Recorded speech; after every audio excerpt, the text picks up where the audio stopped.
My early childhood was far from stable. My earliest memories include the fallout of a failed marriage, a single mother raising 4 boys, and a new marriage, along with the boys' rebellion that ensued. Being the youngest of the 4, I depended heavily on my brothers, but as we grew older, our paths pulled us apart. One moved out on his own, one moved in with Dad, and one put himself in the state's custody. I alone remained at home, but it didn't feel like home anymore.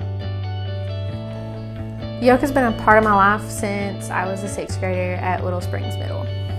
In the beginning, it was simply an escape, a way to get out of the house and spend time with friends that I went to school with. Over the next couple of years, I'd actually made some great relationships with my YOKE folk that lasted through the years through middle school and high school. In middle school, I was impressionable and hungry for acceptance. I allowed my peers to sway my beliefs, and it wasn't long before I cursed God and fell in with the wrong crowd.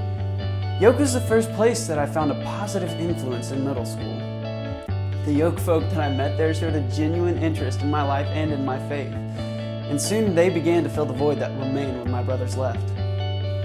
My walk with Christ has been far from easy. I've always been the only believer in my family.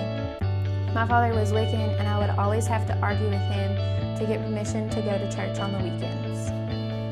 By the time I reached high school, YOKE had become like a family to me. It served as my support system during my senior year when my dad had passed away.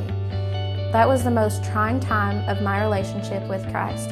My dad's death really made me want to walk away from everything, but the relationships I had built through YOKE sustained me.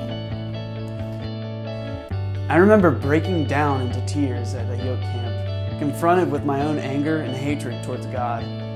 Only in retrospect can I see His unrelenting faithfulness. In every dark corner of my life, God held me fast, guiding me closer and closer to exactly where He wanted me. Now, as an adult, I can see how immensely important YOKE was in that process. When I started college, I took a year off from YOKE, but God used my middle school-aged niece to bring me back. As a YOKE folk and now as a team leader, I'm passionate about helping kids go through the same stuff I did. I'm so thankful for all the opportunities I've had to do that through my ministry with YOKE. This ministry is so much more than a mentoring program. It is a vessel that God uses to mend broken hearts and find lost souls.